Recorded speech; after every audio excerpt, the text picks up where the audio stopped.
கிறிஸ்துவின் நாமத்தை சொல்லுகிறவன் அநியாயத்தை விட்டு விலகணும் என்று சொல்லி வார்த்தையில எழுதப்பட்டிருக்கிறது. தேவ சொன்னமே, பாவத்தை விட்டு விலகணும், எல்லா அசுத்தமான காரியங்களை விட்டு விலகணும். ஏனென்றால் நாம் எல்லாரும் இயேசுவின் நாமத்தை சொல்லிக் கொண்டிருக்கிறோம்.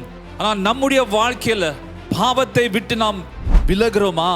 இது ஒரு பெரிய கேள்வியா இருக்குது. தேவ சொன்னமே, நாம் பாவம் செய்யக்கூடாது. தேவ சொன்னமே, அதற்காக நாம் என்ன செய்ய வேண்டும்? பரிசுத்தமானதை நடப்பிக்க நம்முடைய அவயங்களை நீதிக்கு அடிமைகளாக ஒப்பு கொடுக்கணும் என்று சொல்லி வார்த்தையில எழுதப்பட்டிருக்கிறது. தேவ சொன்னமே, இன்றைக்கு ஒரு தீர்மானத்தை நாம் எடுத்துக்கொள்ளலாமா? அவன் சொல்ல, ஆண்டவரே எனக்கு உதவி செய்யுங்க, நான் பாவத்தை விட்டு விலகணும், ஆனா என்னால முடியல ஆண்டவரே, உம்முடைய நாமத்தை நான் எடுத்துக்கொண்டு இருக்கிறேன், ஆனா பாவத்தை விட்டு விலக முடியல சுவாமி, எனக்கு உதவி செய்யுங்க தேவமே என்று சொல்லி ஆண்டவர் நோக்கி ஜெபிங்க.